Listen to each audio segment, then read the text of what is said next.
ተሰድሮ በትዝታ ጠብታ ለሳቅና ለቁም ነገር ለጨዋታ ጠብታ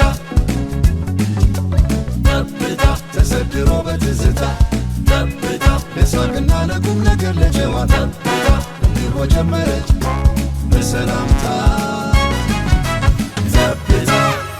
ጠብታ ቲቪ መጽሔት ኑሮዬም ስወለድ ራሱ ከብለልስል ሜዳ ላይ የተወለድኩ ነው የሚመስለኝ። የተገዛልኝ ጫማ የሚያቃጥል ነበር። እንዴት አዲ ያቃጥላል። ዘፋኝ ድምጻዬ ቢሆን አለ መብቴ ነው አለ መብቴ ነው። ወጥቼ ጥብዬ ግንባሩ ላይ ለጥፋለሁ። የእናንተ ስራ ግን የተቆጠበ ነው። በቃ አራተኛ መድረክ ምትኑት አለ የተዘጋው ነገር አለ እና ለመሸለም አይመችም። ከእንትን ሚዲያ ነው በእንትን ዙሪያ ልንነጋገር ኢንተርቪው ልናደርግ እንፈልጋለን። እምብየው ነው ምለው። እውነት የገነት እናት ከወፍጮ ቤት ዕቃ ተሸክሞ ሲመጡ ይሄ የበላው ሽሮ ልብ ላይ ያበጠና አይተህ እንዳላየ ሄድክ። የዛሬው ያዲ ጠብታ እንግዳይ የምወደውና የማከብረው ድንቅ የሆነው ተዋናይ ፍቃዱ ከበደ ነው። ፍቄ ጥሬን ተቀብለህ አክብረኸኝ ስለመጣ ከልብ አመሰግናለሁ። እሺ አዲ፣ እኔም አንቺ እንግዳሽ አርገሽ የአዲ ጠብታ ላይ እንግዳ አርገሽ ስለጠራሽኝ እኔም በጣም አመሰግናለሁ። እሺ እውቁ ሙያተኛ እማከብርህ እማደንቅህ ፍቅዬ ከየት እንጀምር? እስኪ ወደ ኋላ እንሂድና ካስተዳደግህ ጀምሮ ከኖርክባት ካደግክባት አካባቢ ጀምሮ ወደ ጥበብ ዓለም የመጣህበትን መስመር ተከትሎ እንዴት እንደሆነ እስኪ ትንሽ አጫውተኝ።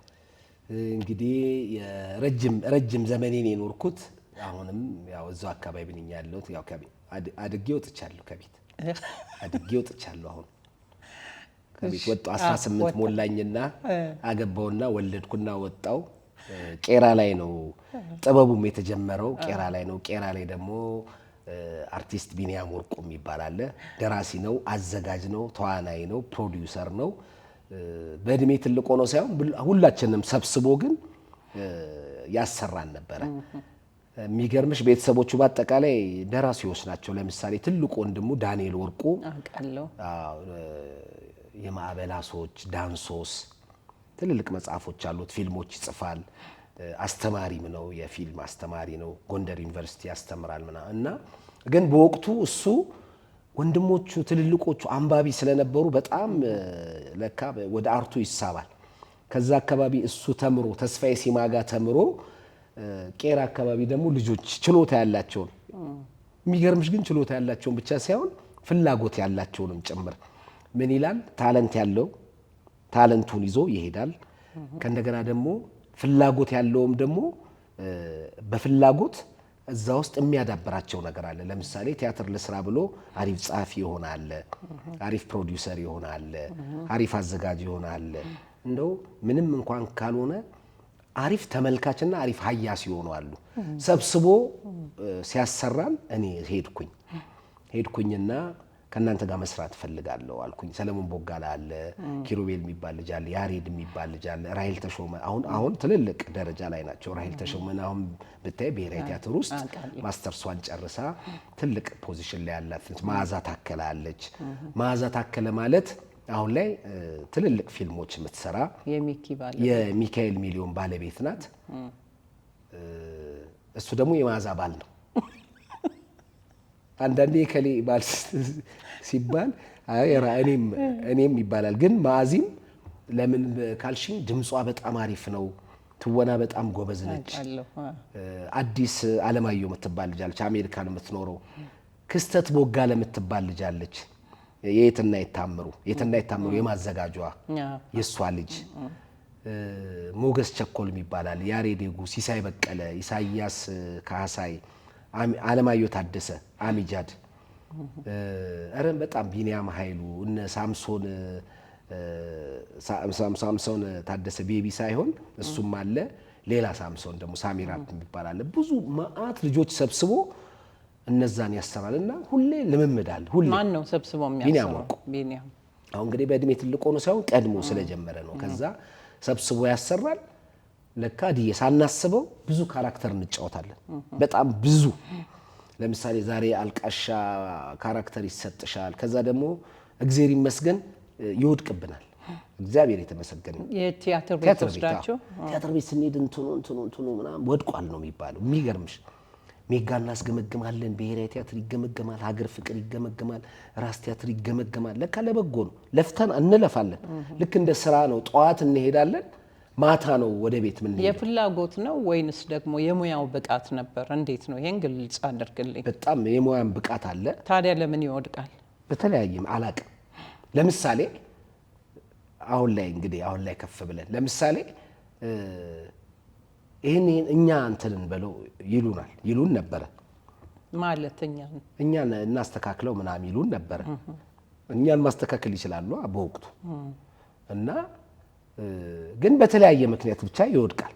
ግን ይሄን አድርገን ወይ በእኛ ፕሮዳክሽን ይሰራ ምናምን የሚሉ ማአት አንዳንድ ቦታ ብቁ ነው ተብሎም ደግሞ ግን ይቀራል በቃ።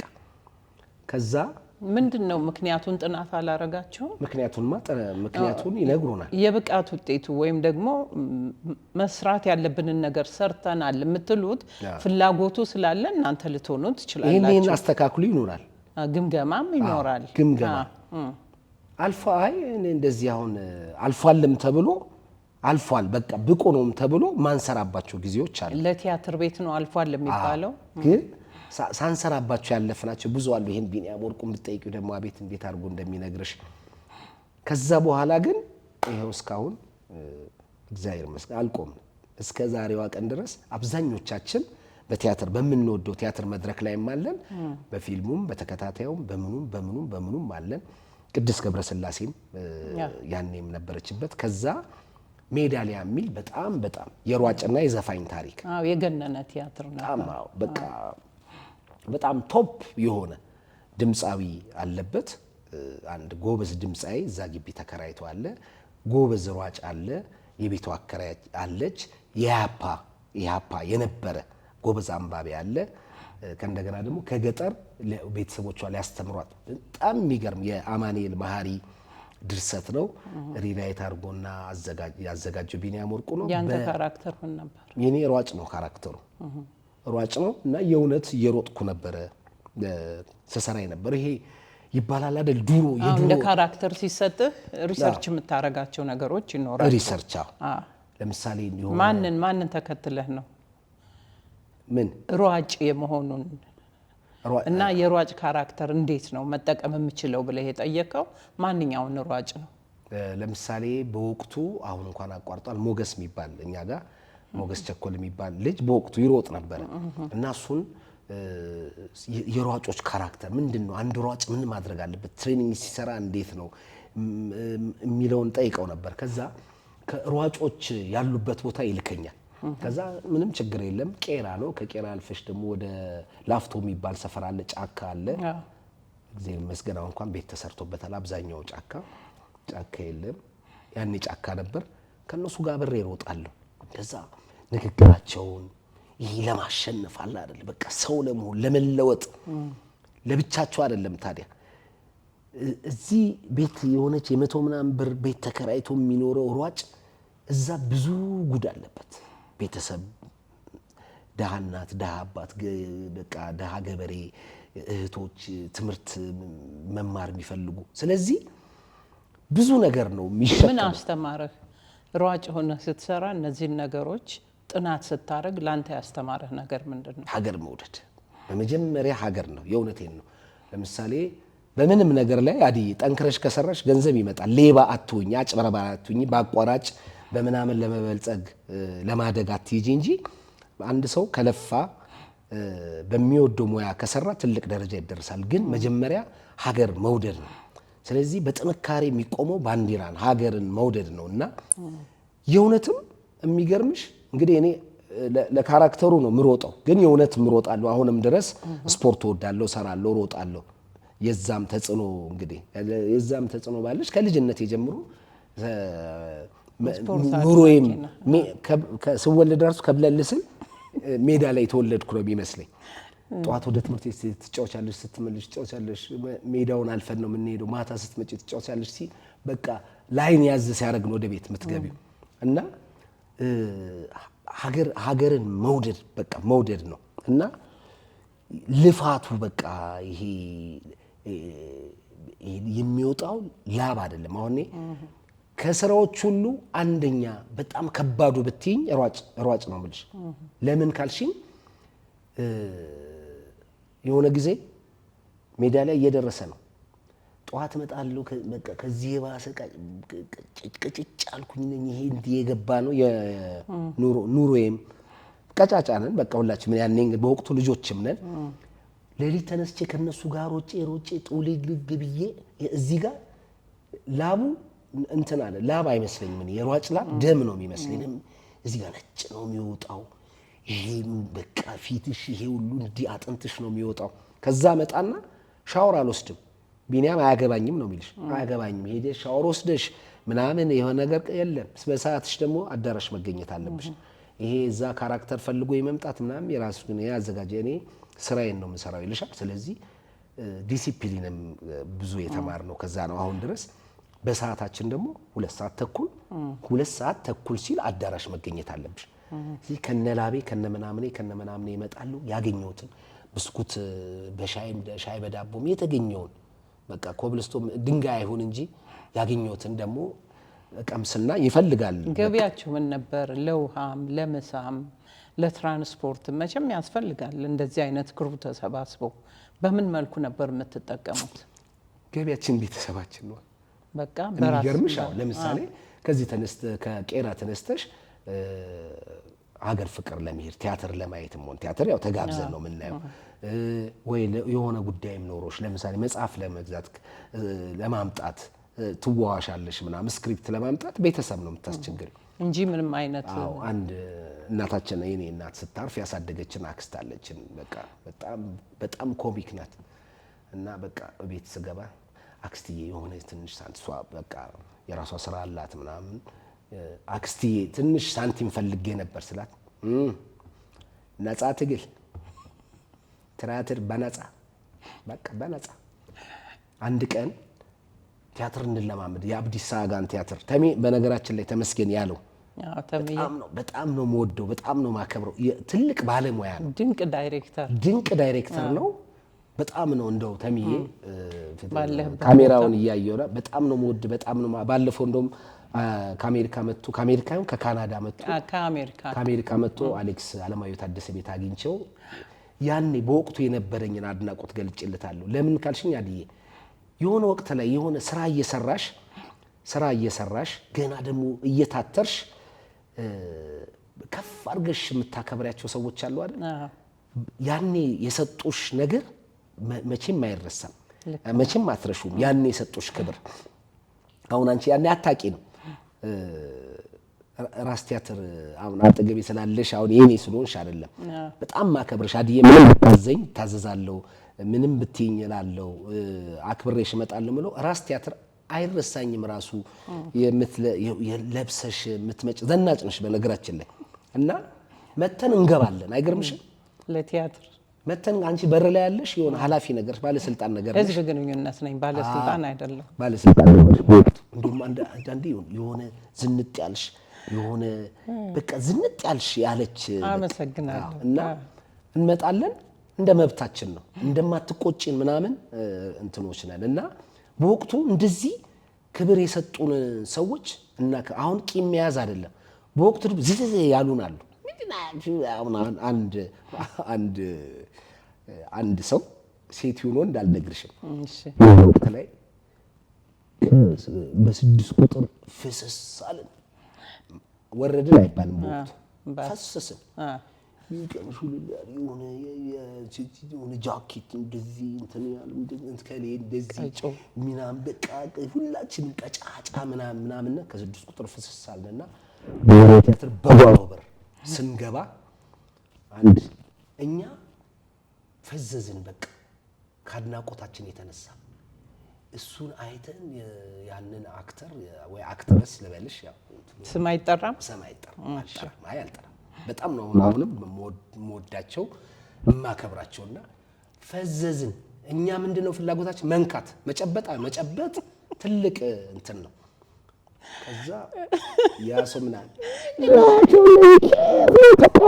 ወጡት አሉ ምን ይመስላል ከየት ነው ተቆፍረው የወጡት በቃ ይንፊታ እንደዚህ ምን ይመስላል ነው እንደ ስድብም እንደ ምንም አልቆጠር እውነትም ደግሞ ግር ብለን ፈሰን የመጣው በኋላ ላይ ግን ሁለት ቲያትሮች ነው ይዘን የመጣነው አንድ ትራጀዲ እና አንድ ኮሜዲ የቢኒያም ነው እሱ አንዱ ዲቪ ይባላል አንዱ የአልማዝ ቀለበት የቢኒያም ቤስት በቃ ማስተርፒስ ስራው ነው እሱን ስንሰራ ግን እንደዛ ያሉን ሰዎች በወቅቱ የብርካ 50 እንትን በየአይነት ማለት በጣም የዛን ጊዜ እና በወቅቱ ክብር የሚሰጥሽን ሰው ለምሳሌ አንቺ ቲያትር አታስገቢን ነበር ነፍሱን ይማር ኩራዬ ትንታግን አዘጋጅቶ እንደዚህ አሰልፍ እንደ መብታችን ወይ የቢኒያም ልጆች በሉ ግቡ በቃ ይለናል 20 ሰው አስገብቶልን የክበብ ልጆች በቃ ይለናል አይ እንቆጣል አይደል የመጣውን ሲመጡ ከጠየቁ የቢኒያም ልጆች ጋር አስገባ ብለን እንግዲህ ኩራዬ ማለት የመጨረሻ ግሬት አዘጋጅ የሚባል ነውና በወቅቱ እንደዚህ የሆነ ነገር ያረገልሽን ሰው መቼም ማትረሺ ካንዳንዶቹ ጋር አሁንም ድረስ ብዙ ነገሮች እየሰራን ነው ምናምንና አክስቴ እሺ ነፃ ትግል ትላለች ነፃ ትግል እንደው በቃ ያ ቢኒያም የሚባል ምንም ሳንት እንዴት ዝም ብሎ ያደክማቸው ሰው ከዓመት እስከ ዓመት ደሞዝ የሌለው ስራ እንዴት ይሰራል አይደለም አሁን እኮ የሆነ ቲያትራችን አልፎ እንግዲህ አስቢ በጣም እኮ ያስቃል እንዴ ስንት ዓመት ሰርተን ዱር ያደረ ፍቅር ሲወጣ እኮ ለመጀመሪያ የተከፈለን 21 ብር ነው ምናምን ያውም የዝግጅትና የትወና ቢኒያም እኩል ከኛ ጋር ተካፍሎ ማለት ነው ብሩ ትንሽ ነው የምትፈልጊው እንትኑን ነው እና አንድ ቀን የአዲሳን ስራ ስንሰራ ከሁሉም ቤት ከነ ያሬድ ቤት ከነ ኢትዮጵያ ቤት ከነ ሰለሞን ቤት ከኛ ቤትና ምግብ የተገኘው ሽሮም በቃ ቤት ያፈራው ይመጣል ከዛ ለካኛ ቮካል ስንሰራ ትደርሳለች እዛ አዳራሹ እያስጮሃችሁ አለች እያስጮሃችሁ ጉሮሯችሁ እስኪቀደድ እያስጮሃችሁ በዛ ላይ በነፃ ከዓመት እስከ ዓመት በነፃ ነው የዓመቱ መጨረሻ ላይ አሞሌ ጫውና ብርድ ልብስ ነው የሚሰጣችሁ ይሄ ሰውዬ አሁንም ጥበብ በቃ የሰማሽው ቲያትር እንደዚህ ነው ራሷ በቃ የነፍስ ምግብ ብስምነሷ ምንም አትልም ብቻ አብዲሳን የሚገርምሽ ብዙ ቲያትሮች በተለያየ መንገድ ይወድቃሉ ብዬሻለሁ አስተካክሉም ተብለን እንተዋውና ሌላ እንሰራለን አብዲሳን ቆንጆ አድርገን ሰራ በቃ ለነግርሽ አልችልም እንዴት ተንትኑ ተሜን እንግዲህ በድጋሚ ተመስገን ያለው በዚህ አጋጣሚ ለተመስገን ያለው አክብሮትህን ግለጽለት ባለበት ቦታ ተሜ በዚህ አጋጣሚ ትወናውም ደስ የሆነ ሲተውን አይቻለሁ የሆነ ማዘጋጃ ቤት ይሁን ራስ ቲያትር ነበር ራስ ቲያትር አይቻለሁና ምንድነው ስክሪፕት ገብቷቸው ከሚጫወቱ ያው መቼም ተሜን ጎበዝነ ምናምን ማጥያቸው አሉ ለምን ወደው ነው ሙያውን ወደው ነው የሚሰሩትና ተሜ በዚህ አጋጣሚ በጣም ነው ማከብረ በጣም ነው ማደንቀ የባዲየ በኩል አድናቆቴ ድረስ ራስ ቲያትሮች አዩትና ወደዱት በቃ ወደዱት እዛው ከአንዳንድ ነው ያለፈው በቃ በህይወት ዘመናችን በዛ ሌቭል ተደስተን አናቀ ተሜ ዝግጅቱን ብትወናችንን አራት ሆነን ነው የምንጫወተው ያሬድ ኤጓለ ኢትዮጵያ በቀላለች ሰለሞን ቦጋለ የእንግሊዙን ጀነራል ሆኖ የሚጫወተው ነው እኔ ደግሞ አብዲሳ ጋር ሆኜ ነው የሚጫወተው በቃ እዛ እንግሊዝ ሀገር ላይ ስላጋጠመው ዜግነትን ለውጥ እሱ ደግሞ አልለውጥም ኢትዮጵያን ወዳለው ምናምን ነውና ቀድም ካልኩሽ ከሜዳሊያ ጋር አንዳንድ እንትኖች መድረክ ላይ ሌላ ይረብሻል ለምሳሌ መዝሙራችንን ኳስ ሜዳም ይሁን ወይ የሆነ ነገር ሲጀመር የትኛው መዝሙር በቃ የኢትዮጵያ የትም ቦታ ይሁን የኢትዮጵያ መዝሙር ሲዘመር ከግር ጥፍርሽ እስከ ራስ ፀጉርሽ ለምሳሌ ሯጮቻችን አሸንፈው ሲያለቅሱ እዚህም እኛ የሚሰማን እና በየቲያትሮቻችን ያን እናደርጋለን። ተሜ ወደደው። በቃ ቆንጆ አስተያየት ሰጠ። ራስ ቲያትር ይወጣል ተባለ። በቃ አንደኛ በቃ ሰቀልን። የመጀመሪያ ቲያትር መድረክ ላይ ያወጣህ እሱ ነው አይደለም? አይገርምሽ? የትኛው ነው የመጀመሪያ ቲያትር? ደግሞ 1991 ክልል 14 ቲያትር ተማረ። ብዙ ሰዎች ክልል 14 ውስጥ ብዙ ሰዎች ተመዘገብን። ምንድነው የተመዘገበው? የት ነው ክልል 14? አዲስ አበባ ቲያትርና ባህል አዳራሽ ክልል 14 ነው። ክልል 14 ይባል ነበር በወቅቱ። እና እዛ ባህል ማዕከል ውስጥ ይሰጣል። 91 ዓመተ ምህረት ነው የተመዘገበው ሰው ወደ 91 ነው፣ ወደ 5000 ነው። ከዛው ሲወድቅ እንደዚህ እያለ 91 ቀረ። የመጀመሪያ እዛ ቲያትር ተምሬ ነው። ከዛ በኋላ ነው ወደ ቢኒያም ወርቁ የሄድኩት። መድረክ ላይ ያወጣ የመጀመሪያው ቲያትር። ከዛ እዛ ላይ አንዱ ዓለም ጌታቸው የሚባል ጎበዝ ልጅ አለ። ነጫጭ ሰይጣኖች የሚል ቲያትር ሰራ። ተዋበ ወንድሙ የሚባል ልጅ፣ ሀረገወይን፣ ኤርሚያስ የሚባል ልጅ፣ ምህረት በለጠ የምትባል፣ በፍቃዱ ከበደ ከበፍቃዱ ከበደ ጋር እዛም የ91 ታሪክ ላይ ትልቅ ታሪክ አለ። አንድ ላይ ሆነንና ሀገር ፍቅር ለመጀመሪያ ጊዜ ነጫጭ ሰይጣኖች የሚለው ቲያትር ወጣ። ከዛ በኋላ ዱር ያደረ ፍቅር፣ ሜዳሊያ እንደዚህ እያለ እስካሁን ድረስ አለን። የመጀመሪያ ግን ቲያትርም ነጫጭ ሰይጣን የሚል ቲያትር። ፍቄ፣ የኔና ያንተ ወግ እንዲህ ባጭሩ የሚቋጭ አይደለም። በመጀመሪያ ደረጃ ለራሴ በጣም የሚገርመኝና የሚደንቀኝ የቄራ ልጆች በኪነ ጥበብ ዙሪያ ውስጥ ነው በብዛት ያሉበት። ምንድነው መንስኤው? ምክንያቱ ምንድነው? የማን ተጽዕኖ ነው? እኔ አድዬ እንደው አሁን ለምሳሌ ብትጠራቸውም አጨርሳቸው። በጣም እኔ የኔን አሁን ብነግርሽ እንግዲህ በረት አለ፣ አልማዝዬ ሜዳ አለ፣ በቃ ብዙ አሁንም አለ በረቱ አለ። አሁን መንገድ ወጥቶ ወደ ካምፕ የሚያስወጣ መንገድ ወጥቶ ብዙ ቤቶች ፈርሰው በረቱ መንገዱ መሀል ለመሀል ተቆርሷል። ግማሹ በዚህ ሆኗል፣ ግማሹ ደግሞ ወደዛ ሆኗል። ግን እንደዛም ሆኖ ይሄ አንድ የመሆኑ የመተሳሰቡ የመፈቃቀሩ የቄራ ሰው የትም ይሁን ውሎ ይሄዳል ወይ ያልፋል። ስራው ሌላ ቦታም ቢሆን ያልፋል። እና ይሄ እንደዚህ እንዲህ ሆነች፣ በቃ ይሄ ጅብ ያለች እኮ ነች ሲመስለኝ ለኔ ብዙ ጊዜ እምለዋለሁ። ትንሽ ኢትዮጵያ ነች እና ሁሉ ነገር አለ። ለምን ካልሽ ለምሳሌ የኔን ሰፈር ብነግርሽ ገበያ አለ እዛ ጋር ከሁሉም ብሔር ይመጣል። አንድ ላይ ተሰብስቦ ስጋውን ይበላል፣ አንድ ላይ ተሰብስቦ ይጠጣል፣ አንድ ላይ እቁብ አለው፣ አንድ ላይ ምናምን አለው። እንዲሁ ከተለያየ ቦታ እንኳን ቢመጣ ሲሰባሰብ አንድ ላይ ነው። የተለያየ ካራክተር ይዞልሽ ነው የሚመጣው። የተለያየ ካራክተር ትወስጃለሽ። አይገርምሽም? ልጆቹም በረት ስትገቢ ከሲዳሞ አለ፣ ከሐረር አለ፣ ከእንትን አለ፣ ከሆነና ከምናምን አለ፣ ከወለጋ አለ፣ ከአምቦ አለ። የተለያየ ሰው ነው፣ የተለያየ ነገር ነው ይዞ የሚመጣውና የሚገርምሽ ሁሉም የየራሱ የሆነ ባህል፣ ወግ፣ አስተሳሰብ፣ አመለካከት፣ ሳቅ፣ ለቅሶ፣ ሁሉ ነገር በችግሩም በሐዘኑም በምናምን ስላለ አንድ የመሆኑ አንድ ላይ የመዋሉ ነገር የሚፈጥረው ነገር ይመስለኛል። ከእንደገና ደግሞ ይገርመኛል 46 ቀበሌ ከሰልተራ የሚባላል ስትሄጂ ብዙ ጸሐፊዎች ለምሳሌ ክፍለ እንግዳ ሰው ቄራ ነው። ከዛ ዳንኤል ወርቁ አለ እዚህ 42 51 ብትሄጂ እነ አውቀተን የኛ ታናሽ ናት ማህደር አለች። ማህደር አሰፋ እነ ሳሚዳን አሉ። ትዕግስት ዋሲሁን አለች። ሮፍናን አለ። ይገርማል። ማአት ነው። በቃ ቆጥረሽ አጨርሱም። የኛ ግሩፖችን ነግሬሻለሁ። አሁን ከሰልተራሴ እነዚህ ሳይመጣ ማህበር አላችሁ? አሁን ትገናኛላችሁ? እንደው በቃ እኛ አብሮ ከመኖር አልፈን ቤተሰብ ሆነንና አለን። ለምሳሌ የሆነ ሰው ከወለደ አብሮሽ መሄዱ እንጂ ማህበር ተብሎ እንደዚህ ህግና ደንብ ወጥቶለት የለም። ለምሳሌ ቢኒያም ወርቁን እኮ አመመው ከተባለ እዛ ልንገናኝ እንችላለን። ወይ ፍቃዱን አመመው ወይ ደግሞ ፍቃዱ የሆነ ሀዘን ገጠመው ቢባል ሁሉም ተደዋውሎ የሚቀር የለም። በሌላው በረት አካባቢ ብትሄጂ ይሁን አሁን ለምሳሌ ባለፈው ትልቅ ዝግጅት ነበር። ሚካኤል ይከበራል።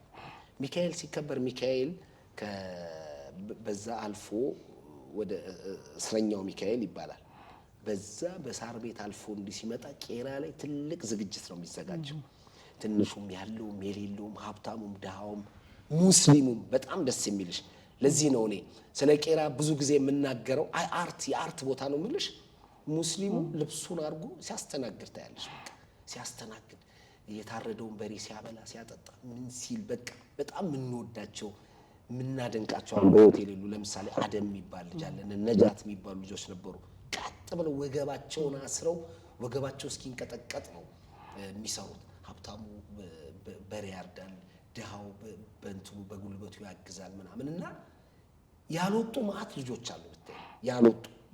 ያልወጡ ማለት በአርቱ እንደዚህ በአርቱ ግንን ብለው በጽሁፉም በዝግጅቱም በትወናውም ግን ያልወጡ ግን እንደው የሚቆጩ ልጆችም አሉና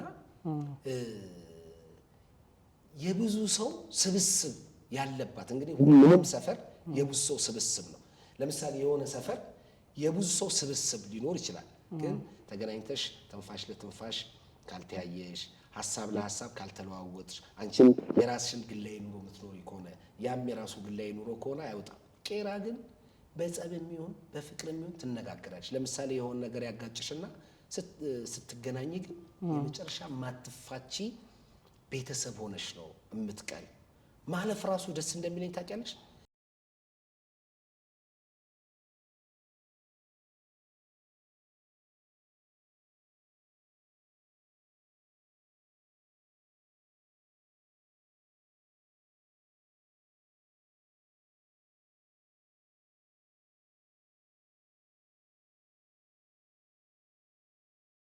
እውነት ለመናገር ቆጥሬያቸው አላውቅም። እኔ አዲ ቲያትሮችን ወደ ነገ የምሰራቸውን አሁን የምሰራቸው አዳዲስ ነገሮች አሉ። አዳዲስ ቲያትሮች እየተለማመድኳቸው አሉ። ለምሳሌ እንኳን ብትይኝ ከአላዛር ሳሙኤል ጋር አንድ ቆንጆ ቲያትር እየሰራን ነው። ወደፊት የምንሰራቸውን ነው እንጂ ወደዛ አልቆጥርም። ግን አዲስ ሙሽራን፣ ሀናለ፣ ደላሎቹ፣ አያስቅም ምናምን ከደሬም ጋር የሰራናቸው ሰዎች ይነግሩኛል።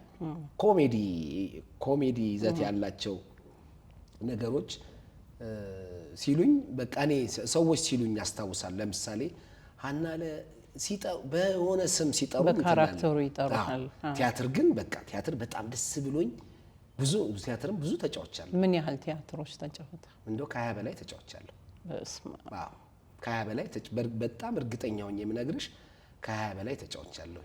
እሺ ፍቅዬ፣ በኪነ ጥበብ ዓለም ውስጥ ለኔ አርአያ ነው እንደ ከሌ መሆን አለብኝ ብለህ የመጣህበት መስመር አለ? አይገርምሽም አድዬ? በፍጹም ሳያቸው በጣም ነው ማደንቃቸው። ለምሳሌ ነፃ ወንጀለኞች የሚል ቲያትር ነበር፣ ብሔራዊ ቲያትር እንደ እንትን ነበር ማየው። በቃ ይሄ እየደጋገምኩ ነበር ማየው እና ሁሉም ደስ ይሉኛል። በጣም ነው ማደንቃቸው። ጌትነት ነው፣ ተስፋዬ ገብረሃና በቃ እዛ ላይ የሚጫወቱትን ተስፋዬ ገብረ ማርያም ከጋሽ ተክሌ በጣም መወደው ሰው ነው። ተክሌ ደስታ በጣም ነው መወዳቸው። ግን የእውነት ነው የምልሽ አሁን አንዳንድ ሰው ኢንተርቪው ሲጠየቅ እከሌና አይቼ በቃ እንደሱ ምናምን ምንም፣ ግን ከፍ አድርጌ ነው ታድለው እላለሁ። አሁን ሳይ ለምሳሌ አሪፍ ድምፃዊ ሳይ፣ አሪፍ አዘጋጅ ሳይ፣ አሪፍ ተዋናይ ሳይ፣ በምንም ሳይ እኔ ችግር የለብኝም። ለምሳሌ አንድ ፊልም አይቼ በጣም ጎበዝ ሰው ካየሁኝ ስልኩን ፈልጌ ሄጄ አደንቃለሁ። በፊትም እንደዛ አደርግ ነበር። ግን እከሌን አይቼ እሱ በሱ ምንም የለኝም። በጣም ብዙ ቲያትሮች ብዙ ፊልሞች ሰርተሃል። እኔን ግን ዝነኛ ያረገኝና በህዝብ ዘንድ እንድታወቅ ያረገኝ ይሄኛው ቲያትር ወይም ይሄ ፊልም ነው የምትለው አለ? አለ። እና ከዚያ ውጭ ደግሞ ዝናን እንዴት ተቋቋምከው? ፍቄ በአሁኑ ሰዓት በጣም ዝነኛ ነህ። የገጠሙህም ነገሮች ካሉ በእነዚህ ላይ እንጫወት። አይገርመኝ በእውነት እንዴት አይገባህም? አይገርመኝም ነው። በጣም ዝነኛ ያረገኝ ሜዳሊያ ነው። አይገርምሽም? በቃ አንዳንዴ እውነቴን ነው ልፊ እንጂ ምንም ነገር ቀስ እያለ ይመጣል። ምንም ነገር ገንዘብም በየው ምንም በየው ቀስ እያለ ይመጣል።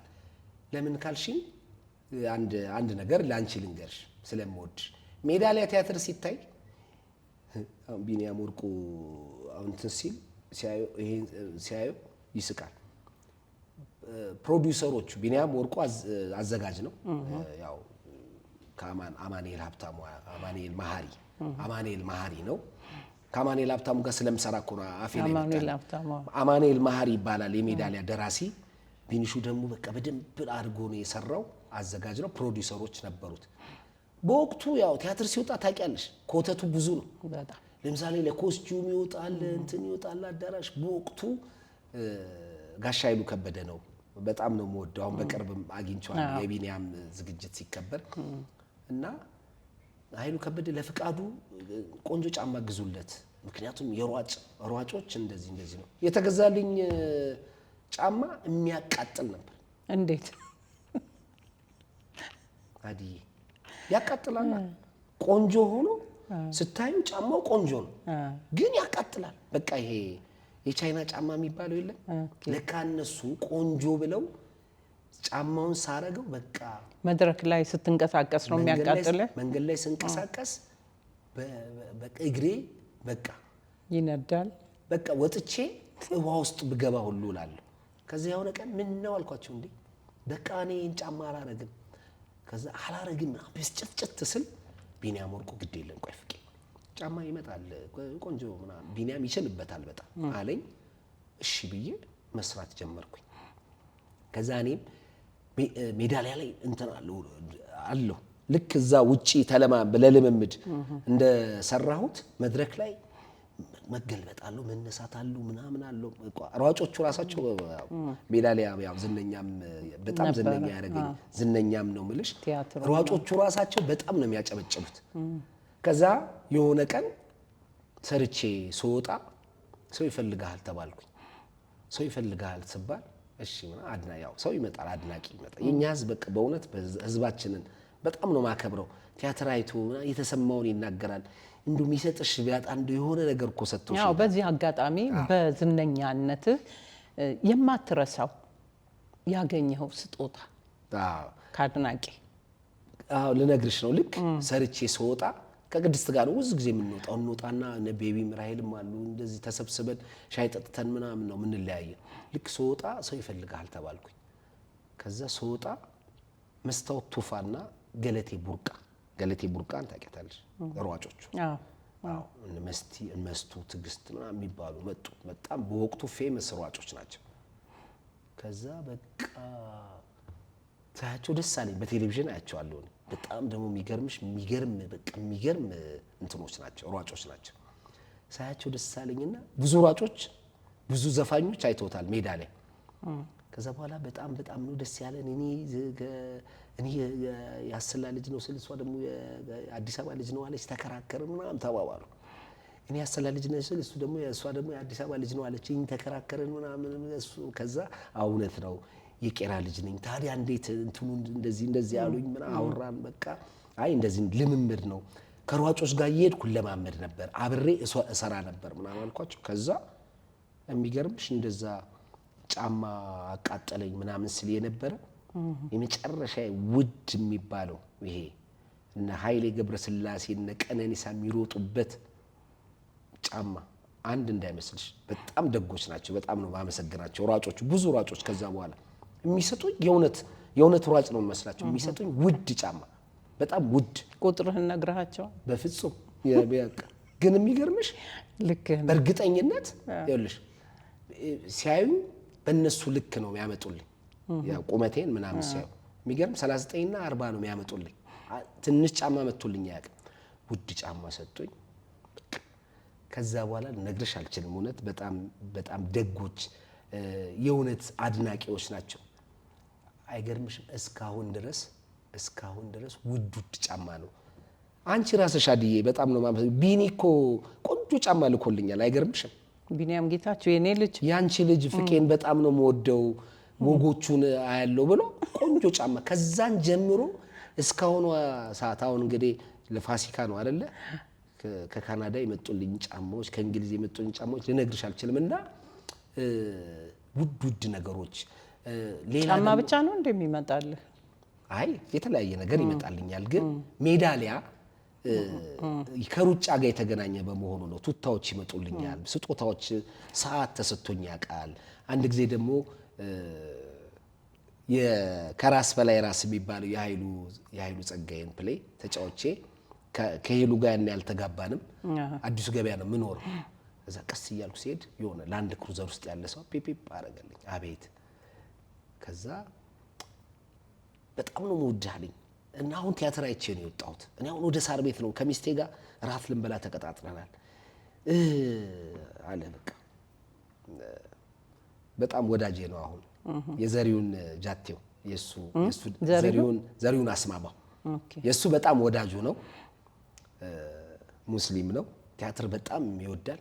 ከሚስቴ ጋር ቀጠሮ አለን አለ። ያናድዳል የእናንተ ስራ አለ። ዘፋኝ ድምፃዊ ቢሆን አለ መብቴ ነው አለ። መብቴ ነው ወጥቼ ብዬ ግንባሩ ላይ ልጥፋለሁ። የእናንተ ስራ ግን የተቆጠበ ነው። በቃ አራተኛ መድረክ ምትኑት አለ፣ የተዘጋው ነገር አለ እና ለመሸለም አይመችም ምናምን አለና እንደው እኔ ደግሞ የእውነትም ይሉኝታ ይዘኛል። ቄራ ላይ እንኳን አሁን ያኔ ልጆች እያለን ምናምን ስትይ በቃ ተሽኮርመመሽ ምናምን ነው እንደው የትራንስፖርት ምናምን ምትዩ እንጂ እንደዚህ አለ ይሉኝታ በጣም ነው አልኩት። እኔ በፍጹም በቃ ሌላ ቀን ስታገኘኝ ሻይ ትጋብዘኛለህ ምናምን ስለው ፕሊስ ምናምን ብሎ አንዳንድ ሰው አድዬ አይን የለው ሲሰጥ እግዚአብሔር ስንሰጥ እራት ብላ አለኝሽ። ከዛ በእግዚአብሔር እኔ ደስ የሚለኝ ተገናኝተን አብረን ብንበላ ነው ስለው ኖ እኔ እኮ አብረን በላ ነበር ከሚስቴ ጋር ቀጠሮ ስላለኝ ነው ምናምን አለና እንደዚህ አረገና እንደዚህ ጥፍጣፍ አድርጎ ሰጥቶኝ በፖስታ የታሸገ ነው። መኪናውን አስነስቶ ሄደ። በኪሴ ከተትኩኝ ወክ እያረኩ ነው የምሄደው። ቲያትር ሰርቼ ስወጣ ምግብ አያሰኘኝም ወይ ጁስ ጠጣለሁ። ጁስ ነው የምጠጣው እንዳልሰረቅ ብላ ግን እጅህን ኪስ ላይ አድርገህ ነው ሄድከው። ማን ስሚ እኔን ሲያዩኝ ጨምረውልኝ ነው የሚሄዱት። እኔ ማንም አይሰርቀኝም ፍቄ ምናምን ብለው ከተውልኝ ነው የሚሄዱት እንጂ አይሰርቁኝም። ከዛ ሰፈሬ ደርሻ ይልሻለሁ 10,000 ብር ነው በዛን ወቅት። እንግዲህ በቃ በጣም ብዙ እንግዲህ 10 ዓመት ታሪክ ምናምን ነው ምነግርሽ። ከ10 ዓመት ከዛም በፊት ነው ምነግርሽ። በተረፈ ሌላው ትልቁ ስጦታ ምልሽ 2012 ላይ ረጅም ዓመት ከልጅነት ጀምሮ አብረን ሰርተናል። ብዙ ቲያትሮች፣ ፊልሞች ወድቀናል፣ ተነስተናል፣ አዝነናል፣ ተደስተናል። ከእንደገና ደግሞ ክብር አግኝተናል። ቢኒ የሆነ ስራ ሰራ፣ የሆነ ተከታታይ ድራማ ሰራና ለሁሉም ከፈለና ለፍቄ ገንዘብ አልሰጠውም አለና አዲስ የ2002 አሁንም ድረስ አንዳንድ ሰው ስጦታ የደግ ስጦታ ምንም አይሆንም፣ አይገርም፣ አይበላሽም፣ ምን አይልም ከልብ የምትሰጪው ነገርና ቢኒያም ወርቆ የ2002 አዲስ ቪትስ መኪና ዋው ስጥት አደረገኝ። እንዴት ደስ ይላል። ከዛ ስጥት ሲያደርገኝ ከዛ አሬ ይበዛብኛል አልኩ። እውነት ይበዛብኛል ሳራ አይበዛብም፣ እንደው አብረን ካሳለፍ ነው አብረን ከኖርንበት አንፃር ያንሳል፣ ግን ለጊዜው እቺ ምናምን አለ። አሁን ምን አለ ሰፈሬም አሁን ከቄራ ወጥቼ አደኩ አይደል? ቤተሰቦች አደኩ። መኪና ቢኒ የገዛልህ ነው ማለት ነው የምትጠቀምባት? ምንድነው ለዛ ስራ የተከፈለችኝ። አዎ ግን እኔ ክፍያ አይደለም ስጦታ ነው። ምክንያቱም ክፍያዬ ያን ያክል ስለዚህ የወንድም ስጦታ ነውና አንዳንድ ሰው ይሄን ነገር አውርተኸው ታውቃለህ? እንጃ። እሺ በዚህ አጋጣሚ ለቢኒዬ መልእክትህን። ቢኒ እንግዲህ ያው በጣም እምወድህ እማከብርህ ወንድሜ ዳይሬክተሬ ነህ። ይሄን ነገር ማንም ሰው አንዳንዴ ሰርተሽ እንትን አይልም፣ ግን እሱ ኖ ይሄ የልፋት ዋጋ ነው ብለህ በደግነት ስላረክልኝ ነገር እግዚአብሔር እድሜና ጤና ጨምሮ ይስጥ። በጣም ነው ማመሰግነው። እወድሃለሁ። ላንቺ ነገርኩሽ። አዎ አመሰግናለሁ። ስጦታ እንግዲህ በቲያትር በፊልም የተሰጠ እንትን እንደዚህ ያለ አልጋ ስሩን ሁሉ የሞላው እሱ ነው። ብሩን ከምታጠፋ ይሄ እንትኑ ይሄ ምስክር ወረቀቱ ዋንጫው ምናምን አሁን ሄሉ የት እናርገው ወይ የሆነ ቤት ተከራይ በላኛለች። ቆይ እሺ አሁን ስለ ሄሉ ከማንሳት በፊት በጣም ብዙ ጊዜህን የምታሳልፈው ኪነ ጥበብ ስራ ላይ ነው። የኪነ ጥበብ ስራ ምን ያህል ቢዚ እንደሚያረግ አውቃለሁ። አባወራነትና ኪነ ጥበብ በተጓዳኝ እንዴት አድርገህ ነው የምታስኬደው? አዲ በስራ አልደራደርም። እሷም ይሄን በደንብ ታምናለች። ለምሳሌ ቲያትር ሲኖረኝ ለስራዬ ነው የምሰጠው። ምክንያቱም ስራዬ ያስከበረኝ ስራዬ ነው። ሚስት እንዳገባ ያደረገኝ ስራዬ ነው። ልጆች እንድወልድ ያደረገኝ ስራዬ ነው። ልጆቼን በክብር እንዳሳድግ ያደረገኝ ስራዬ ነው። ህዝብ ጋር ያቆመኝ ስራዬ ነው። በስራዬ አልደራደርም። ግን በተቻለኝ መጠን አሁን ለምሳሌ ዛሬ ላይ አለን። ዛሬ ጠዋት ተነሳው ስፖርት ሰራው። ከዛ ዓለም ሲኒማ ሄድኩኝ፣ ተለማመድኩ። ከዛ የሆነ ቀረጻ ነበረኛ አላልኩሽም? እዛ ደርሼ መጣው። አሁን ነገ ጠዋት ላይ የደሞ ሶሻል ላይፍ ጉዳይ አለ። ከዛ በኋላ ግን ከሰዓቱንና እሁዱን ለነሱ ተጫለሽ ለቤተሰብ። ከእንደገና ደግሞ ትልቅ ነገር ነው። ስራዬን እንደጨረስኩ ደግሞ ወደ ቤት ነው የምገባው። ለምሳሌ አሁን የኔ አሪፉ ከበፊትም ጀምሮ ስራዬን ጨረስኩ ቤት ነኝ። ስለዚህ ወይ አሳይመንት እየሰሩ አገኛለሁ ወይ ደግሞ ተኝቶ አገኛለሁ። ጠዋት ደግሞ እኔ ነኝ ወደ ሰርቪስ እማደርሳቸው እኔ ነኝ። ሄሎማ በደንብ አገኛታለሁ። ለምሳሌ ስፖርት ሰራለች ታውቂያለሽ። በዛ ቅጥነቷ ላይ ሩጫ ምግብ ግን አትበላው። ምግብ ለምን እኔ እበላላታለሁ ከሚደፋ ብዬ ነው አይደል? ምን ያስቅሻል? ከሚደፋ ነው እንጂ ሆዳሞኛ አይደለም። እና ለቤተሰብም በደንብ ሰጫለች። ሌላው ሶሻል ላይፍ ላይ በደንብ አለው። በደንብ ለምሳሌ ለቅሶ ከሰማው የታሰረ ካለ ምናምን ይሄ በፊት ነፍሷን ይማርና እናቴ የሰጠችን ነች። የታመመ ጠይቁ፣ የታሰረ ጠይቁ፣ እንደዚህ አንዳንዴ አሁን አዲዬ ለምሳሌ ሆስፒታል እሄዳለሁ። ለምሳሌ ዘውዲቱ በጣም እንዳለ ወዳጆቼ ናቸው። የሆነ ቦታ እሄዳለሁ ገባና እግዚአብሔር እንዴት መጣ ይሉኛል። ኧረ አይባልም። በገዛ ሀገሬ የትም ብመጣ የትም ብገባ እንዴት መጣ አይባልም። እንኳን አደረሳችሁ እግዚአብሔር ይማራችሁ ብዬ እወጣለሁ።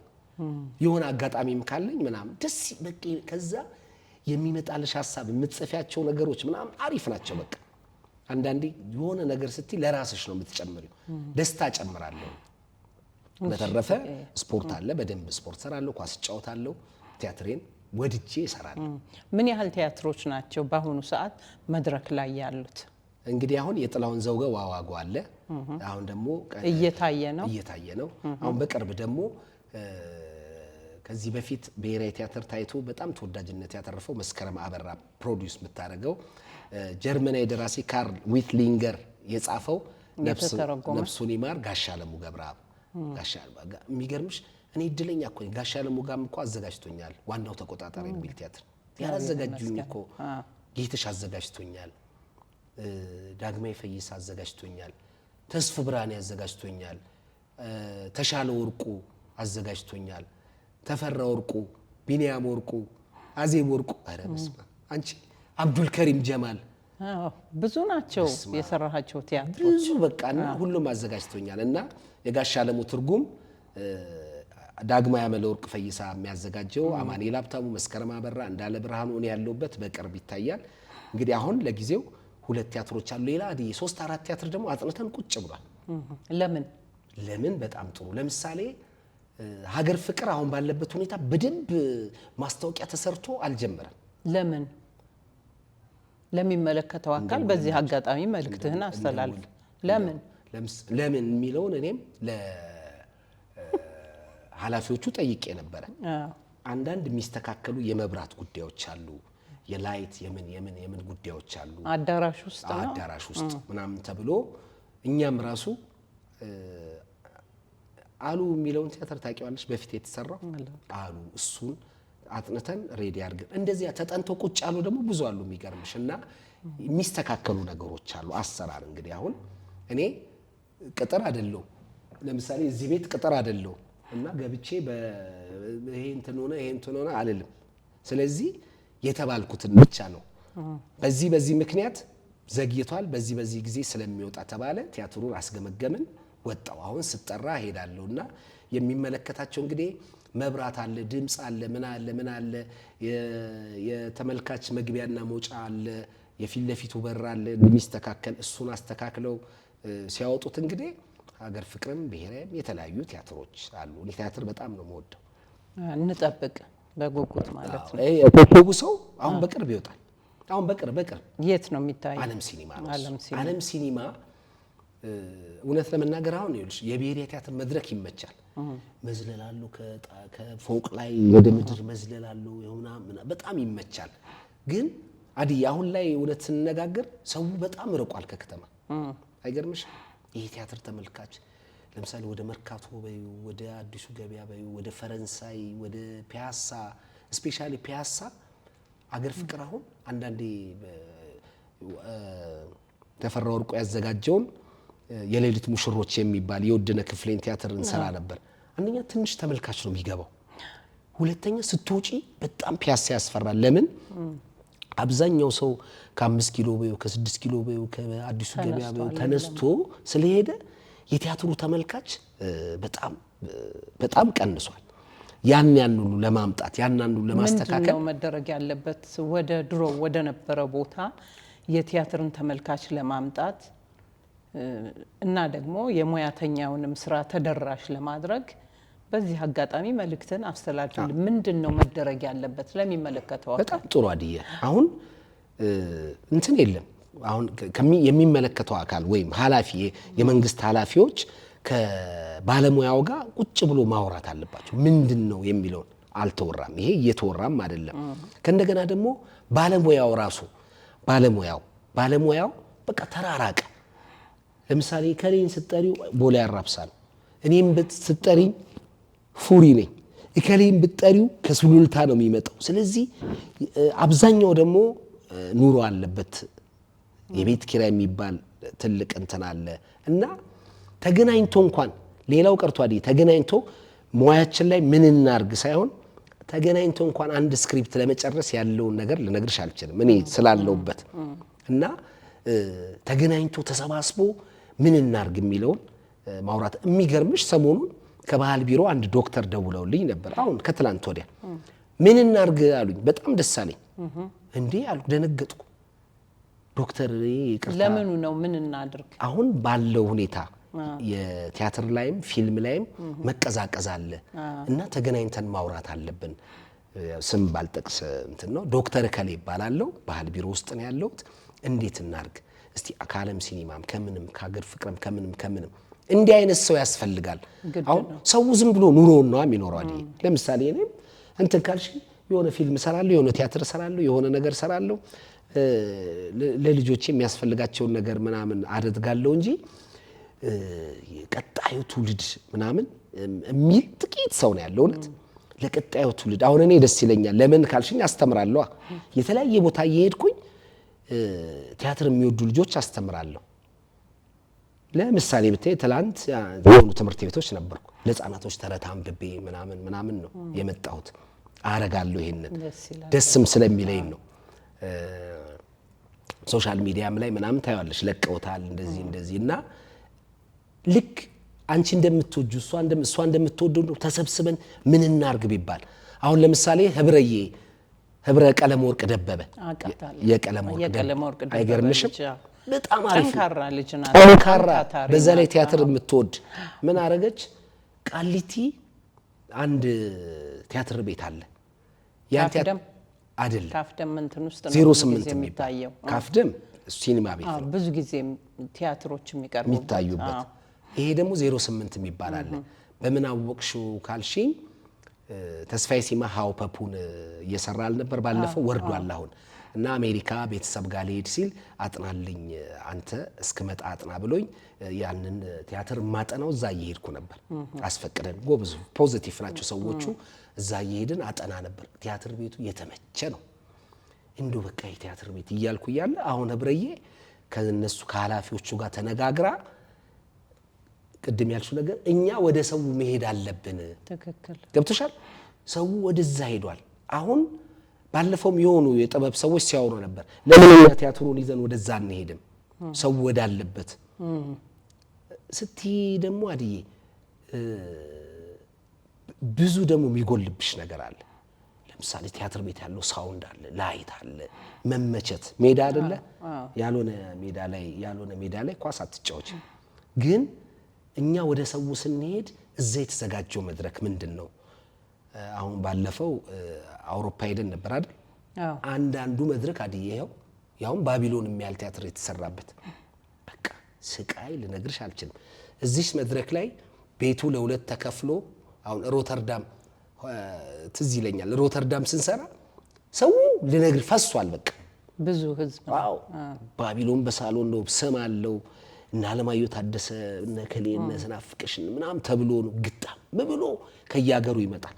መድረኩ ግን የሆነች እንትን ነው እዚህ ላይ ይሄ ተከፍሎ እዚህ ጋር አልጋ እዚህ ጋር ሶፋ እዛ ጋር ምናምን እና ግን በስቃይ ተሰራያለሽ። አሁንም መመካከሩ የሚጠቅመው ምንድነው? እስቲ ሰው ወዳለበት እንሂድ ሲባል የሚመለከታቸው አካሎች ባለ ሀብት ሊሆን ይችላል፣ ገንዘብ ያለው ሰው ሊሆን ይችላል፣ ቲያትር የሚወድ ሰው በቲያትር በጥበብ ሀገር እንለውጣለን፣ በሙዚቃ ሀገር እንለውጣለን አይደል? እንደዛ ያለ ሀገሩን የሚወድ ሰው ቢኖር እንደው አዲ ይቅርታ አድርጊልኝና ሀገሩን በጣም በደንብ የሚወድ በቃ ሀገር በኪነ ጥበብ ትለወጣለች የሚል ሰው እንደው ቢበዛልን ደስ ይለኛል። መለወጥ ይቻላል፣ ታምር ይሰራል። አሜሪካን ሀገር በጥበባቸው ታምር የሚሰሩትና መመካከር ቢቻል ይቻላል። እዚህ በዚህ አጋጣሚ ማስተላለፍ የምትፈልገውን መልእክት ለሚመለከተው አካል ወይም ደግሞ የጥበብ አፍቃሪዎች የሆኑ እንዲህ ሰፖርት ቢያረጉን የሚለው መልእክትህን አስተላልፍ። የሚመለከታቸው አካላት በጥበቡ ዙሪያ ታናግሩናላችሁ ወይ? የመጀመሪያው ታናግሩናላችሁ እንደ ቁጭ ብለን እንደው የሆዳችን እንነጋገራለን። መጀመሪያው እሱ ከተነጋገርሽ ፍላጎትሽን ትናገሪያለሽ፣ አንቺም ለሀገር ምን መስራት እንዳለብሽ ትናገሪያለሽ። ግን ምንድነው አሁን የቲያትር በይቅርታ በዚህ አጋጣሚ አሁን አንተን ነው መልእክቱን አስተላልፍ ያልኩ። ግን የሚመለከተው አካል የቲያትር እንትንም አለ ማህበር ነው ይባል። እነሱ ይሄንን ነገር ማድረግ አይችሉም? ሐሳብ መለዋወጥ አትችሉም? ይቻላል እኮ ይሄን ሰፖርት ለሚያረጋ አካል ብቻ ሳይሆን ለሚመለከታቸው የቲያትር ማህበሩን ለሚያንቀሳቅሱ ሰዎች ይሄን መልእክት አድርሰህ እነሱ ይሄን ነገር ለተመልካች ለአድናቂ ተደራሽ ማድረግ ይችላሉ። ጥበብ ማደግ አለበት። ልክ ነሽ አዲ። አንድ ሰው ላይ መዘፍዘፍ ብቻ ሳይሆን እኛም ምን ማድረግ አለብን፣ ምን መስራት አለብን፣ እንዴት ነው መንቀሳቀስ ያለብን የሚለውን ግን አሁን እንዳልኩሽ ሁሉም የግል ሆነ በቃ ኑሮን ለማሸነፍ ብቻ ሆነ። ስለዚህ የቲያትር ማህበሩም የፊልም ማህበሩም አንድ ላይ በነቂስ ተሰባስቦ ከሚመለከታቸው ከመንግስት አካላት ጋር ምን እንስራ፣ ከእናንተ ምን ይጠበቃል፣ ከኛ ምን ይጠበቃል የሚለውን ነገር ብንወያይ ታምር መፍጠር እንችላለን እላለሁ። ግን ይሄን ለማድረግ መጀመሪያ ተሰብስበን መወያየት መቻል አለብን። መጀመሪያ ካልተወያየን ይሄንን ቃለ መጠይቅ ለማድረግ እኮ መጀመሪያ ደወልሽልኝ፣ እንዴት ነህ? ደህና ነህ? ልጆች ደህና ናቸው? ቤተሰብ አልሽኝ። ከዛ ተገናኘንና ለዚህ ፕሮግራም ይፈልጋለሁ አልሽኝ። መጀመሪያ መገናኘት ያስፈልጋል። ለምሳሌ አታስዋሽኝና በቲያትር ጉዳይ መወያየት እንፈልጋለንና ከምናምን ቢሮ ነው ና ቢለኝ አልሄድም። መጀመሪያ ስርዓት ሊኖር ይገባል። መጀመሪያ ያን ሰው ለወደው ይገባል። መጀመሪያ ጨዋነቱን ላከበር ይገባል። እኔ ጨዋ ማህበረሰብ ነው ያሳደገኝ። ትዛዝ ቢሆንብኝ እንኳን ደስ አይለኝም። የሚመቸኝ ይመቻል ወይ በዚህ ቀን ልንወያይ ይገባል ሊለኝ ይገባል። ባለስልጣን ስለሆነ ስላዘዘኝ አልሄድም። ለምሳሌ እንደዚህ አይነት ነገሮች ገጥሞኝ ያውቃሉ። በዚህ ጉዳይ ልናወራ እንፈልጋለንና ተብዬ ያውቃለሁ ና 6 ሰዓት ሲሉኝ ምን ይመልሽ ያውቃል። ማን ስልክ ነው ችጋራም ሰው 5 ሰዓት ይደውልና እኔ የት ነው ያለኸው ይልሃል አልኩት። ሰውየው ቃሊቲ እኔ ፒያሳ ነኝ ምሳ ልጋብዝህ ይልሃል። ይሄ በጣም ችጋራም ሰው ከቃሊቲ በአንድ ሰዓት በምንም በራይድም በምንም ብትመጪ እንደማደርሽ ያውቃል። ግን ምንድነው የሚያደርገው? ዛሬ ሰኞ ነው አዲዬ ቅዳሜ እንደው እፈልግሻለሁ ምን መካከረው ነገር አለ ምሳ ይበላል እናወራለን ስልሽ ክብር ነው ይሄ በቃ ማክበር። ከምንም በላይ ደግሞ እንደ ሀበሻ እንፈልጋለን። ለምሳሌ አንዳንድ ጋዜጠኞች አሉ ሃሎ ፍቃዱነ ከእንትን ሚዲያ ነው በእንትን ዙሪያ ልንነጋገር ኢንተርቪው ልናደርግ እንፈልጋለን እምብየው ነው ምለው። እውነት ለምሳሌ ማነች እኔ እንጃ ኬት እንደሆነ አላውቅም ኢንተርቪው ላረግ እፈልጋለሁ ስትለኝ እኔ አንቺን ቢሆን እንደዚህ አላረግም። መጀመሪያ ተገናኝተን እስቲ ሻይን ጠጣ እልሻለሁ ለሆነ ጉዳይ ላወራሽ ፈልጋለሁ ስለሆነ መጽሐፍ ከዛ በኋላ ስለኔ ቢያንስ አስተሳሰቤን ታውቂያለሽ ስላት ምን ችግር አለ ታዲያ ሻይን ባይሆን ማኪያቱም እንጠጣለን ምናምን አለች እና እንደዚህ ነገር ያጋጥምሻል ግባት ይሆንሻል ለጽሁፍ እና ምን ልልሽ ነው በቲያትሩም ዙሪያም በፊልም ዙሪያ በቃ ስርዓት ባለው መልኩ ይሄ ጉዳይ እንዲህ ሆኗል ለምሳሌ ሰሞኑን እንደደወለልኝ ዶክተር ይሄ ጉዳይ እንዲህ ሆኗል ቲያትር ተመልካች አሁን የቀነሰ ነው ስራችን ላይስ ምን እናርግ ስራው እንዴት ከፍ ይበል አዘጋጆቻችን እንዴት የጠፉትን አዘጋጆች እንዴት እናምጣ ከብቶሻል በቃ አሁን ደብሯቸው በተለያየ ምክንያት አኩርፎ የተቀመጡ አዘጋጆች ደራሲዎች አሉ እነሱ እንዴት እናምጣ እንዴት ጥበቡን ከፍ እናድርገው እስቲ እንወያይ እስቲ ከዛ በፊት ግን ተገናኝተን ሻይን ጠጣ ቢልሽ ደስ አይልሽ በጣም ከዚያ አንሰው ታውቂዋለሽ አይ አሪፍ አስተሳሰብ አለው የእውነት አገሩንም ይወዳል ጥበብንም ይወዳል ስለዚህ እከሌን አድዬን እንትናን እምቢ የሚሉትን አይመቸን የሚሉትን አሳምኜ አመጣለታለሁ እላለሁ ግን እንደ ትእዛዝና ወይ እንደ ማሟያ ይሄ በጀት አመት ማሟያ ከሆነ ምንድን ነው መሄደው ስራዬን እሰራለሁ ካስት ስደረግ እሰራለሁ የራሴን ስራ እሰራለሁ መብቴ ነው ሀገሬ ናት ቅድሚያቶቻችን አጥንታቸውን ከስክሰው ያቆዩልን ሀገሬ ነች ስለዚህ የመኖር መብት አለኝ እኖራለሁ በመብቴ የሰው መብት ሳልነካ ግን በዚህ ጉዳይ እንወያይ ሲባል እኮ ደስ ይልሻል ለሀገር ነው የምትሰሪውና የሚመለከታቸው አካላት እስቲ እንስራ አብረን እንስራ ብለው ለምሳሌ ሀገር ፍቅር ጠይቀናል ቆይ ይሄ ነገር ይስተካከላል ተብሎ ግን ረጅም ጊዜ ፈጀ ስለዚህ ረጅም ጊዜ ከፈጀ አሁንም ሄጄ ደግሜ መጠየቅ ማለት ምን ቤት ነኝ ነው የኔና ያንተ ጨዋታ እንግዲህ መቋጫ ሊኖረው አይችልም አሁን ንግግራችን መቋጫ ላይ የምትጫወታቸው የምትተርካቸው የራስ የሆኑ ትርክቶች አሉ በመጽሐፍ ያሳተምከው አለ ወይስ በቀጣይ በምን ደረጃ እንጠብቅ ስለሱ ትንሽ አውራኝ እስቲ ስለዚህ ትንሽ የቅድም መጀመሪያ ያነሳነው የለም የቄራ እናቶች ወገኞች ናቸው በጣም ወግ ይችላሉና አንዳንዴ የሚያወሩሽ ነገር በሳቅ ይገልሻል ግን ውስጡ ትልቁም ነገር አለ ወግ መጽሐፍ የጀመርኩት ከነሱ እውነት ለመናገር የእናቴ ጓደኞች አሉ እነት ያብረታሉ የሚያወሩት ወር ይገርማል ተረትና ምሳሌያቸው ኪት እንደሚመጣላቸው አላቀም የወሮ እናት የሚባለው አሉ የወላይታ ሰው ትያብረት ከትግራይ ናቸው ጋሽፋ አለ እሱ ከጉራጌ ነው ትዬ ፀሐይ ዘውዴ ከወሎ ነችና የሚገርምሽ በቃ ብዙ ጊዜ ትንሿ ኢትዮጵያ አምልሽ ሁሉ አለ ትያብረት ሌላ ደግሞ ትያብረት የረዘነ እናት የኤርትራ ሰው ናቸው ይኸውልሽ ሲገናኙ ቡና ለመጠጣት ሲገናኙ ያብዳል ወግ አለ እና የሆነ ሰዓት የሚያስገርሙኝን የሚያስደንቁኝ ዝም ብሎ ለራሴ አሁንም አሉ ይሄ ስብስብ አሁንም አለ የሉም ለምሳሌ እኔ እናት የለችም የወሮ እናት የሉም ትያብረትኝ ኤርትራ የሉም በቃ አብዛኞቹ አልፈዋል ግን በቃ ማይረሳ የእናትነት ፍቅር ሰጥተው ማይረሳ ታሪክ ሰጥተው ነው ልጆቻቸውን በክብር አሳድገው ዳም ይሁኑ ሀብታም የሚሆኑ ግን ስርዓት ሰው ማክበር ማለት ምን ማለት እንደሆነ ትንሽ ትልቁን ማክበር ሀገር መውደድ ምን ማለት እንደሆነ ቤተሰብ ማክበር ምን ማለት እንደሆነ አስተምረውን ያለፉት ለምሳሌ ወደ ሜዳ እየሄድሽ እኮ ሰው አይተሽ ካለፍሽ አለቀልሽ በቃ አለቀልሽ እትዬ እንትና እቃ ይዘው ተሸክመው ይዛላገስካቸው ማን እንደሆነ አይቶሻል አንቺ እኮ ተደብቀሽ ነው ያ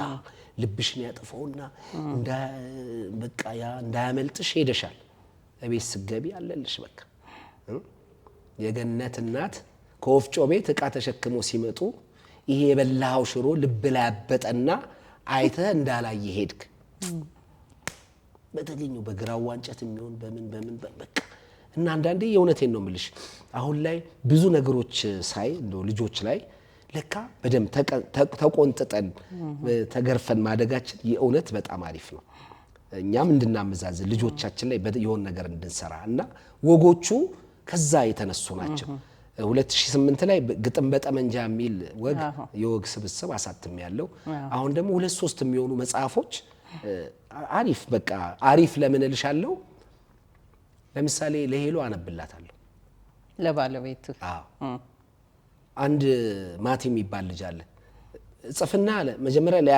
ለአያቴ አነብላታለሁ አለ እኔም ደግሞ ጽፌ ላክስቴ አነብላት ነበር አይገርምሽ እንደዚህ የሚባል ነገር የለም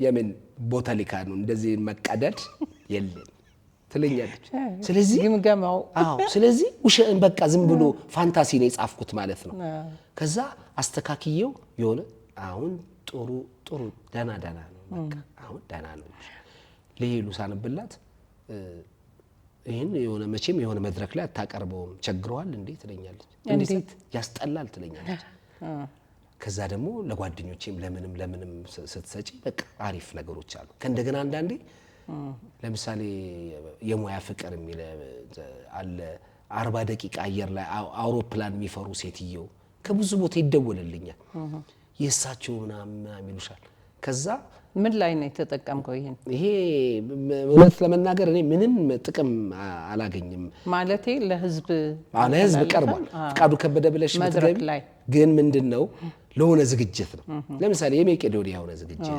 ለህፃናት መርጃ ለምናምን ታቀርቢዋለሽ ከዛ የሆነ ሰው ያንን ያረጋዋል ከዛ በኋላ ግን ትንሽ የሚያስጠላሽ አድዬ ፍቃዱ ከበደ ምናምንን የተሳደበበት ሃይላይቱ ትንሽ ብዙ ጊዜ ሄጄ ተጣልቼ እረፉ እንጂ ቢያንስ ገንዘብ አግኝታችሁበት በልታችሁ ጠጥታችሁበት ምን አለ ከሰው ጋር አንዳንድ ሰው አያነብም ሙሉን አይጨርስም ሳይጨርስ ብቻ በሃይላይቱ ይሰድብሻል እኔ ደግሞ መልሳል ደስ ከሚለኝ መልስ አልመላለስም ምክንያቱም ሌላ ስራ አለኝ ለምሳሌ ግጥም በጠመንጃ ማለት በቃ እኔ ሞደው አፌም ሞልቼ የምናገረው የካምፕ ጠባቂ ሐቀኛ ታግሎ የመጣ በሐቅ የሚኖር በስተት አንድ ብር የሰው ማይወስድ በደሞዙ የሚኖር ታጋይ ነው ከዛ ካራክተሩ ሌላው ካራክተር ደግሞ ተዋናይ ነውና የሁለቱ ጓደኝነት ነው እሱን መድረክ ላይ ተርኬዋል ብዙ ትልልቅ ሰዎች በቃ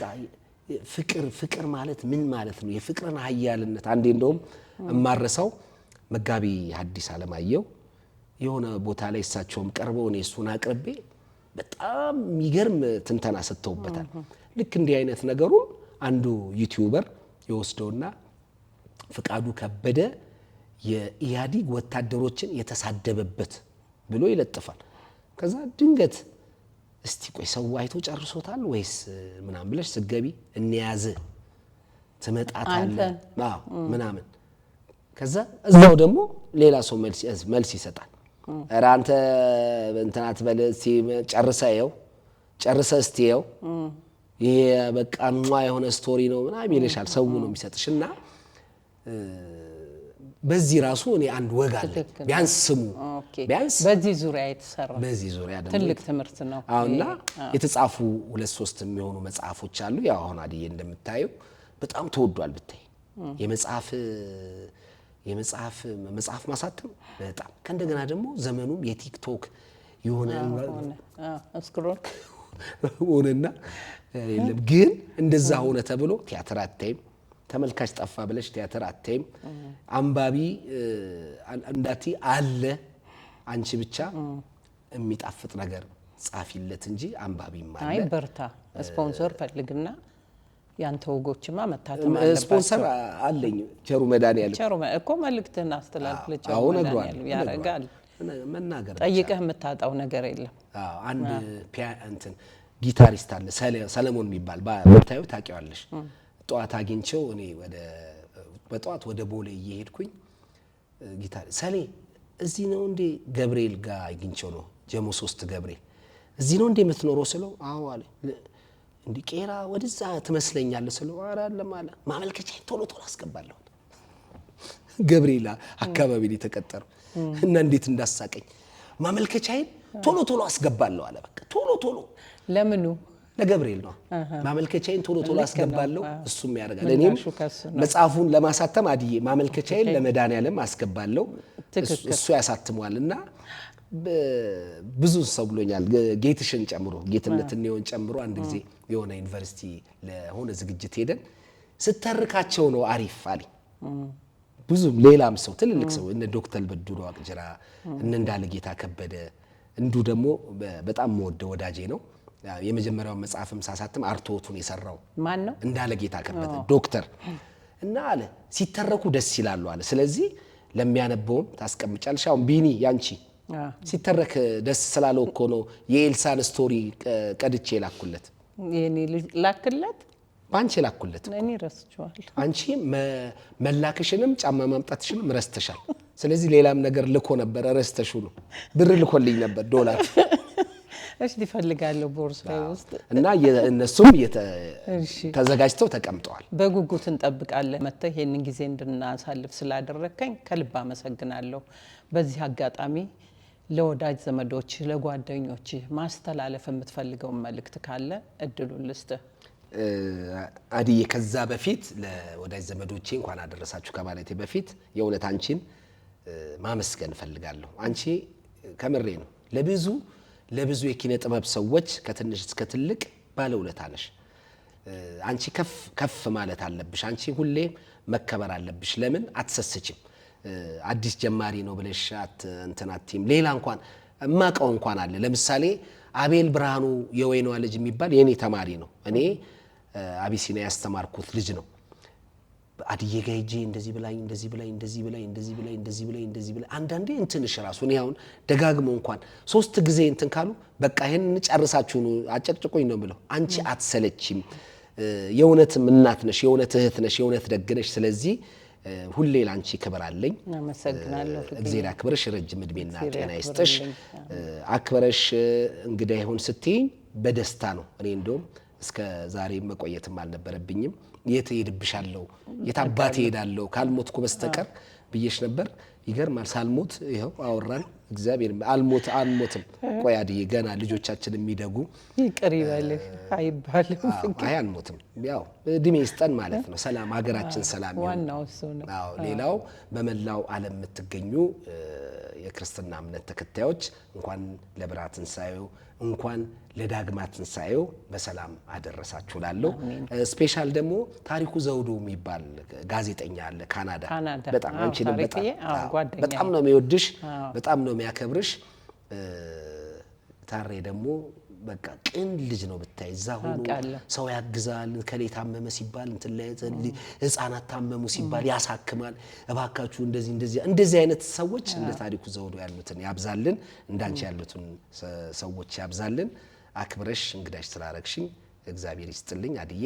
ረጅም እድሜና ጤና እመኝልሻለሁ። አመሰግናለሁ ፍቅዬ። እግዚአብሔር ያክብርልኝ።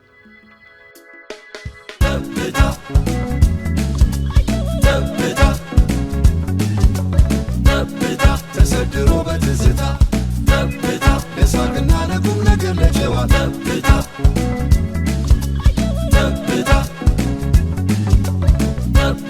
ተሰድሮ በትዝታ ለሳቅና ለቁም ነገር ለጨዋታ እንዲሁ ጀመረች በሰላምታ ጠብታ ቲቪ መጽሔት